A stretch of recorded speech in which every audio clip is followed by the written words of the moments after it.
Hello. आज जो chapter हम स्टार्ट करने जा रहे हैं उस सेल का चैप्टर का नाम है cell the unit of life. आपको पता है कि अगर आप बायो के स्टूडेंट हैं तो सबसे इम्पोर्टेंट चीज़ सेल हो जाता है, क्योंकि सेल से ही हमारा लिविंग ऑर्गेनिज्म बना है। जितना भी living organism are made from cell, cell से बना हुआ है और सेल टुगेदर मिलकर टिश्यू बनाते हैं। तो ये सब चीज़ आपने जूनियर क्लास में पढ़ा हुआ है, इसलिए सेल चैप्टर बहुत इंपॉर्टेंट हो जाता है एज टर्म, मतलब बायोलॉजी के पॉइंट ऑफ व्यू से। तो इसलिए आज हम ये चैप्टर स्टार्ट करने वाले हैं। तो सबसे पहले एक चीज़ जो हम पढ़ना छोड़ देते हैं जनरली साइंटिस्ट के बारे में कि किस साइंटिस्ट ने क्या डिस्कवरी किया, और नीट वाला वहीं से क्वेश्चन पूछता है। तो यहाँ पर जी.एन. रामाचंद्रन ने पहली बार डिस्कवरी किया, जो कि इंडियन थे। जी.एन. रामाचंद्रन, उन्होंने पहली बार डिस्कवरी किया triple helical structure of collagen, और उसको पब्लिश किया 1954 में। तो अगर आपसे नीट में पूछता है कि triple helical structure of collagen का डिस्कवरी किसने किया, तो आपका आंसर होगा जी.एन. रामाचंद्रन। और कब किया? 1954 में। तो आगे बढ़ते हैं हम। इस चीज़ को याद करना आपको, जनरली लड़के इस चीज़ को छोड़ देते हैं कि यहाँ से तो क्वेश्चन जनरली पूछता भी नहीं है, लेकिन अब नीट वाला थोड़ा जहाँ पर बच्चा ध्यान कम देता है वहीं से क्वेश्चन पूछना चालू करते हैं।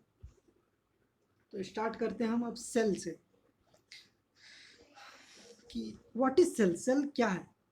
तो यहाँ हम पहला लाइन पढ़ेंगे कि unicellular organism are capable of independent existence and performing the essential function of a life.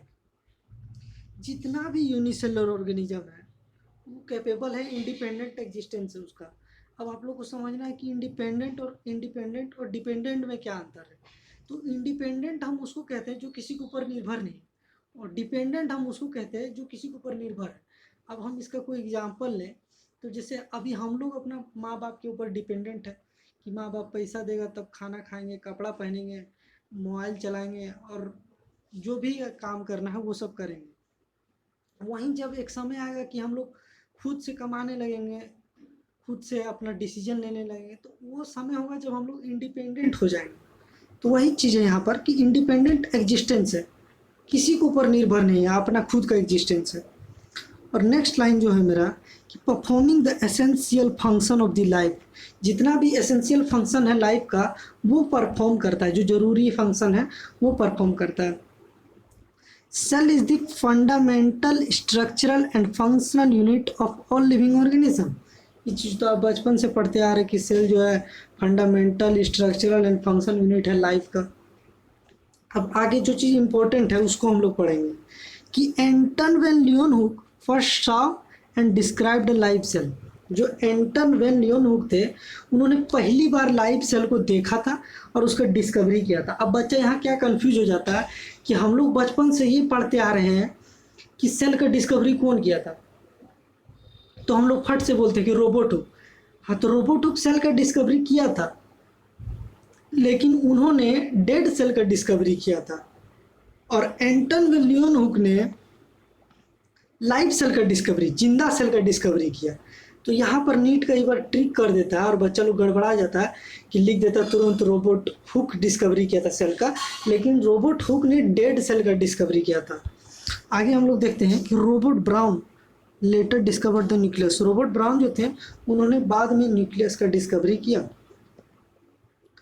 और जो इम्पोर्टेंट चीज़ है यहाँ पर, यहाँ से एम्स में एक बार क्वेश्चन आया था कि स्केलेडन 1838 में एक स्केलेडन नाम के साइंटिस्ट थे, जर्मन बोटेनिस्ट। तो बोटेनिस्ट कौन होते हैं? जो प्लांट के ऊपर पढ़ाई करते हैं, अपना प्लांट्स के ऊपर पढ़ाई करते हैं, उनको हम लोग बोटेनिस्ट कहते हैं। तो उन्होंने एग्जामिन किया a large number of plants, काफ़ी सारे प्लांट के ऊपर पढ़ाई किया और बताया कि जितना भी प्लांट है वो composed different type of cell से बना हुआ है। तो यहाँ याद रखने का चीज़ बस यही है कि 1838 में स्केलेडन एक जर्मन बोटेनिस्ट थे, उन्होंने काफ़ी सारे प्लांट के ऊपर पढ़ाई किया। डेट याद रखना 1838, साइंटिस्ट का नाम याद रखना है स्केलेडन, और वो क्या थे? जर्मन बोटेनिस्ट थे। तो ये तीन चीज़ बस यहाँ इंपॉर्टेंट है जो कि आपको याद रखना है। आगे हम देखते हैं, वहीं 1839 में स्वान जो थे वो एक ब्रिटिश जूलॉजिस्ट थे। बोटेनिस्ट और जूलॉजिस्ट में क्या अंतर होता है कि जो बोटेनिस्ट होता है, जो कि स्केलेटन थे। बोटेनिस्ट प्लांट के ऊपर पढ़ाई करता, और जो जूलॉजिस्ट होता है ना, वो एनिमल के ऊपर पढ़ाई करता है, एनिमल के ऊपर पढ़ाई करता। और उन्होंने बताया, जब उन्होंने studied different type of animal cell and reported that cell had a outer thin layer which is today known as plasma membrane. उन्होंने जब different type of animal cell के ऊपर पढ़ाई किया, different type of animal cell के ऊपर पढ़ाई किया, तो उन्होंने देखा कि सेल के बाहर एक आउटर लेयर प्रेजेंट है, जिसको आज today known as the plasma membrane, जिसको आज हम लोग क्या जानते हैं, किस नाम से जानते हैं, प्लाज्मा मेम्ब्रेन का नाम से जानते हैं। एक्चुअली उस टाइम जब उन्होंने डिस्कवरी किया तो कोई नाम उनका नहीं दिया हुआ था कि क्या है। तो जब बाद में क्या हुआ कि स्केलेटन और स्वान जो थे, दोनों मिल के साथ में काम करने लगे, स्केलेटन और स्वान। तो जब साथ में काम करने लगे तो संगति का असर पड़बे न करेगा। तो इस स्वान क्या किए कि प्लांट के ऊपर भी जांच पड़ताल करने लगा, जबकि एनिमल के ऊपर जांच पड़ताल करता था, लेकिन स्केलेटन के साथ रह के एक प्लांट के ऊपर भी इसका जिज्ञासा चल गया कि अब हम एनिमल बहुत पढ़ लिया, अब हमको प्लांट के बारे में। लेकिन वहीं जो स्केलेटन था वो तो प्लांटवे में बिजी था, तो ये अब बोला कि अब हम ना प्लांट के ऊपर भी पढ़ाई करेंगे। तो ये क्या किया, प्लांट के ऊपर पढ़ाई करने चालू कर दिया। और जब ये प्लांट के ऊपर पढ़ाई करना चालू किया, तब ये एक बहुत बेहतरीन चीज़ खोज दिया जिसका आज भी हम लोग कदर करते हैं, जिसका आज भी बहुत ज़्यादा इंपॉर्टेंस है। वो ये डिस्कवरी किया that the presence of a cell wall is a unique character of the plant cell. जो सेल वॉल है जो कि प्रेजेंट होता है प्लांट सेल के ऊपर, उसका एक यूनिक कैरेक्टर है। यूनिक कैरेक्टर कैसे है, क्योंकि ये पहले एनिमल सेल के ऊपर पढ़ाई कर लिया था, और एनिमल सेल में सेल वॉल नहीं होता है, सेल वॉल एनिमल सेल में नहीं होता है। वहीं जब ये देखा कि प्लांट सेल में सेल वॉल प्रेजेंट है, तो वही टाइम वो बता दिया कि ये यूनिक कैरेक्टर है प्लांट सेल का। इसीलिए आज भी अगर हमसे कोई पूछता है कि बताइए कि प्लांट सेल और एनिमल सेल में क्या डिफरेंस है, तो पहला जवाब हम लोग का जो रहता कि प्लांट सेल में सेल वॉल प्रेजेंट रहता है और एनिमल सेल में सेल वॉल प्रेजेंट नहीं रहता। तो ये पहला जवाब आज भी हम लोग का यही रहता। तो आगे हम लोग देखेंगे कि animal are compound of cell. अब दोनों मिल के एक हाइपोथेसिस सेल थ्योरी दिया। एक्चुअली ये हम लोग सेल थ्योरी ही पढ़ रहे हैं, तो दोनों मिल के एक सेल थ्योरी दिए। Schleiden and Schwann together formulated the cell theory, दोनों मिल के सेल थ्योरी। और उन लोग बताया कि animal and plants are compound of cell and product of cells. और उन लोग बताया कि एनिमल और प्लांट, जितना भी एनिमल है प्लांट है, उस सेल से बना हुआ है और सेल के प्रोडक्ट से बना हुआ, ये दोनों ने मिल के बताया। लेकिन एक ड्रॉबैक इन लोग का ये रहा कि लोग एक चीज़ को एक्सप्लेन नहीं कर पाए कि जो नया सेल है, अब आदमी लोग जैसे आप अगर आप कोई चीज़ का डिस्कवरी करते हैं तो कुछ लोग हेटर होता है, साइंटिस्ट लोग जो जलता है, तो वो लोग पूछने लगा कि अच्छा ठीक है, तुम तो बता दिया कि जितना भी चीज़ है सेल से बना हुआ है और सेल का प्रोडक्ट से बना हुआ है, तो अब ये बताओ कि नया सेल जो आ रहा है वो कहाँ से आ रहा है। तो ये लोग दोनों नहीं बता पाए कि अरे साला नया सेल आ रहा है तो कहाँ से आ रहा है। तो उसको 1855 में रुडोल्फ विर्चो जो थे, अब यहाँ पर डेट और नाम फिर से याद रखना कि रुडोल्फ विर्चो 1855 में एक्सप्लेन किया कि जितना भी सेल है वो आ रहा है, नया सेल जितना भी आ रहा है from pre existing cells. First explained that cell divided and new cells are form from pre existing cells, कि जितना भी नया सेल जो आ रहा है वो सेल डिवीजन के बाद पुराने सेल से आ रहा है। और उस टर्म को उन्होंने नाम दिया एक ओमिनस सेलुला एसेलुले। इस नाम को आपको याद रखना है, ये इंपॉर्टेंट है, यहाँ से नीट में क्वेश्चन आ सकता है कि जो नया सेल आ रहा है पुराना सेल से, पुराना सेल डिवीजन से, उसको हम लोग क्या नाम देते हैं, तो उसको हम लोग नाम देते हैं ओमिनस सेलुला एसेलुले।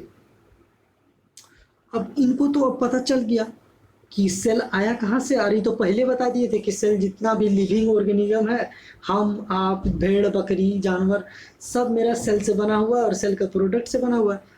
और अब इनको मिल गया एक प्रॉपर सेल थ्योरी, और इसी के बेसिस पर इन्होंने एक सेल थ्योरी दे दिया जो कि all living organism are compound of cell and product of cell, और दूसरा all cell arise from pre existing cells. यही दोनों हो गया हमारा सेल थ्योरी। अब यहाँ पर हम लोग इतना जो पढ़े कि स्केलेटन, स्वान, बोटेनिस्ट, उस सब का कंक्लूजन हम लोग को यहाँ पर मिला कि जितना भी लिविंग ऑर्गेनिज्म है वो बना हुआ है compound of cell and product of cell, cell से और सेल का प्रोडक्ट से। और all cell arise from pre existing cells, और जितना भी नया सेल है वो आया कहाँ से, अपना पूर्वज से, अपना पहले वाला सेल से। तो एक बार हम क्विक रिकेप कर देते हैं और साथ ही साथ उस पॉइंट को बताएंगे जहाँ से क्वेश्चन नीट या एम्स में, हम मेरा क्लास में पढ़ाने का मोटिव ये है, मेरा एनसीईआरटी बताने का। बहुत को बोलता है कि एनसीईआरटी बहुत हार्ड है, और एनसीईआरटी हार्ड है, एनसीईआरटी थोड़ा टफ है। तो मेरा मोटिव यहाँ पढ़ाने का, बताने का ये है कि आप यहाँ से जब जाएं तो आपको बुक खोलने का ज़रूरत ना पड़े, पहला चीज़। और उसके बाद आप कोई सा भी क्वेश्चन बनाएं, चाहे नीट का क्वेश्चन बनाएं, एम्स का क्वेश्चन बनाएं, जीपमर का क्वेश्चन बनाएं, आपसे बने और बिना किसी का हेल्प से। तो आप क्विक रिकेप कर लेते हैं कि जी.एन. रामाचंद्रन जिन्होंने डिस्कवरी किया था triple helical of the structure, तो जी.एन. रामाचंद्रन ने ट्रिपल हेलिकल स्ट्रक्चर का डिस्कवरी किया था, triple helical structure of collagen का डिस्कवरी किया था, 1954 में उसको पब्लिश किया था। आगे एक चीज़ और देख लेते हैं कि एंटन वैन लियोनहुक जिन्होंने पहली बार लाइव सेल को देखा था और डिस्कवरी किया था, वो थे एंटन वैन लियोनहुक, ना कि रॉबर्ट हुक। पहली बार सेल का डिस्कवरी कौन किया, लाइव सेल का, एंटन वैन लियोनहुक। लेकिन जब बात करके सेल का, आपसे पूछ दे कि सेल का डिस्कवरी कौन किया, तब जवाब देना है कि रॉबर्ट हुक। लेकिन अगर उसमें जोड़ दे कि लाइव सेल का डिस्कवरी कौन किया, तब बताना है एंटन वैन लियोनहुक। रॉबर्ट ब्राउन जिन्होंने बाद में डिस्कवरी किया न्यूक्लियस का। और अब यहाँ पर क्या क्या चीज़ याद रखना है वो हम अभी बता रहे रिकेप में। 1838 ये याद रखना है, स्केलेडन और जर्मन बोटेनिस्ट, ये चीज़ याद रखना है कि 1838 में स्केलेडन नाम का एक जर्मन बोटेनिस्ट था जो खूब सारा प्लांट के ऊपर पढ़ाई किया। अब आगे देखते हैं, यहाँ पर आपको क्या याद रखना, स्वान 1839 में, जो कि जूलॉजिस्ट था और काफ़ी सारा एनिमल के ऊपर पढ़ाई किया था। और बाद में वो जब स्केलेडन के साथ भेंट किया तो वो क्या किया, प्लांटों के ऊपर पढ़ाई कर दिया, प्लांट के ऊपर पढ़ाई कर दिया। और एक बहुत ही बढ़िया बात बता दिया जो आज भी हम लोग मानते हैं कि सेल वॉल का जो प्रेजेंट है ना, वो एक यूनिक कैरेक्टर है प्लांट सेल का। और इन दोनों ने मिल के सेल थ्योरी बना दिया। और सेल थ्योरी में इन लोग इतना बताया, पहले इन लोग इतना ही बता पाया कि ऑल लिविंग ऑर्गेनिज्म, जितना भी लिविंग ऑर्गेनिज्म है जो अपना जिंदा है, जो मतलब प्रोसेस कर रहा है, वो सेल से बना हुआ है और सेल के प्रोडक्ट से बना हुआ है। लेकिन क्या नहीं बता पाया कि जो सेल आ रहा है वो आ कहाँ से रहा, तो उसको भी एक्सप्लेन कर दिया रुडोल्फ विर्चो ने 1855 में कि जितना भी नया सेल आ रहा है वो सेल डिवीजन के कारण, that cell divided and new cell are form from pre existing cell, और इसको हमने सेलुलर कहते हैं। और इस तरह हम लोग को एक कंप्लीट सेल थ्योरी मिल गया। तो आज के क्लास में हम इतना ही बताएंगे। और यदि आपको कोई भी क्लास 11, 12 में कोई भी बायो में प्रॉब्लम है कि इस चैप्टर में हमको कुछ भी, कोई भी चैप्टर से, खास करके 12 का भी 2-3 चैप्टर छोड़ के आपको कोई भी प्रॉब्लम है, तो नीचे मेरा डिस्क्रिप्शन में मोबाइल नंबर, व्हाट्सएप नंबर और साथ ही साथ ईमेल या जीमेल भी दिया हुआ है, तो वहाँ से आप हमको क्वेश्चन कर सकते हैं।